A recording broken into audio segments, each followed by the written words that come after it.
Hi, my name is Russ Little, and I am happy to have this opportunity to welcome you to my studio, to introduce myself, and to spend a few minutes talking about my piece of art, Mindful Scribbling #1, which is included in Quilt National 23. So first, just a little bit about myself. I am a full-time fiber artist.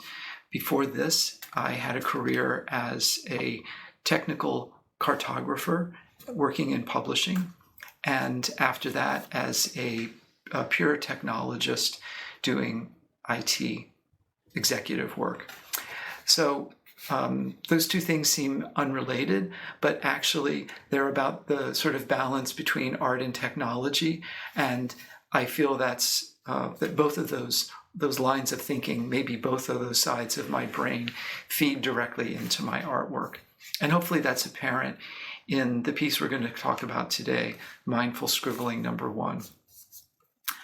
I feel strongly that artwork needs to stand on its own without any backstory, and I hope as we look at the piece, or if you've been fortunate enough to see it and the rest of the outstanding Quilt National 23 show in person, that you've had a chance to see it and appreciate it for artwork on its own.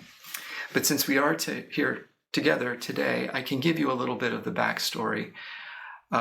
This piece is not something that I ever intended to create. It is part of a series. This is #1. I believe there are 5 or 6 pieces in the series, and I don't know that there are going to be more. I say I didn't intend to create this because it came out of bad experiences, that coincided with the COVID-19 pandemic.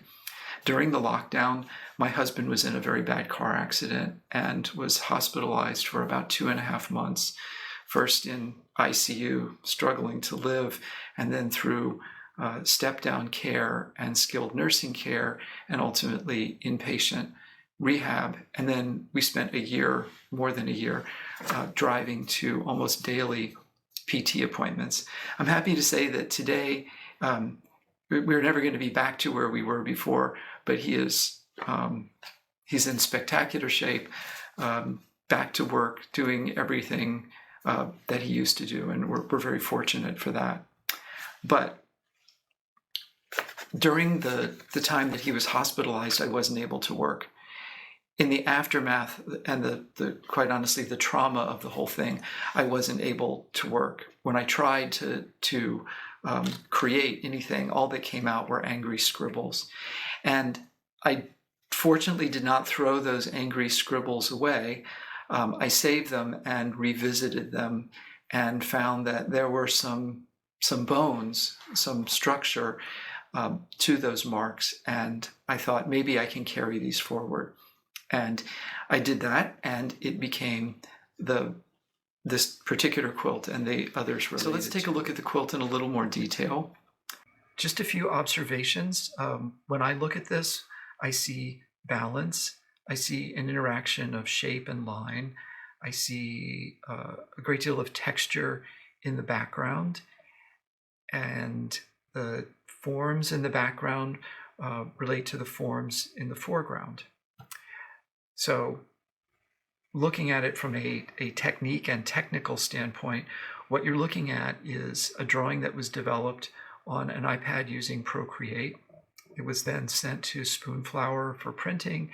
It came back to me, and I added other details. You see these circular forms.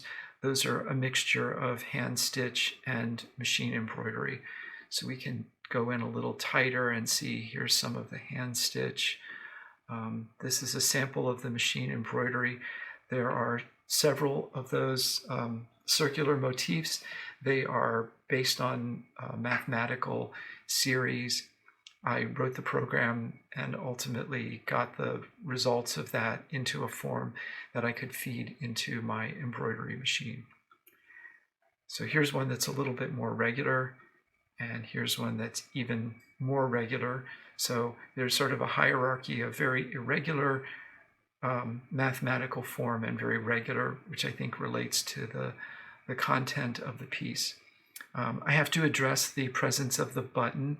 There are several stories about why the button is there, but the one that I'm telling today is that it's an intentional part of the composition, and it does add something as a small element that is that relates to the others that's sort of off on the edge. Read into it whatever you please. And here are some more details where you can see the quilting and some of the smudgy mark quality that I was able to achieve even on the iPad. So I was very happy about that.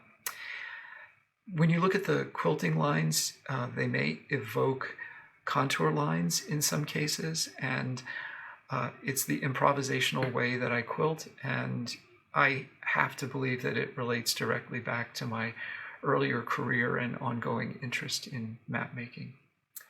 So that is what I have to share with you today. I am so glad to have had this chance to introduce myself and share my work. It's been a real pleasure, and it's been a pleasure and privilege to be included in Quilt National 23. So thank you for that as well.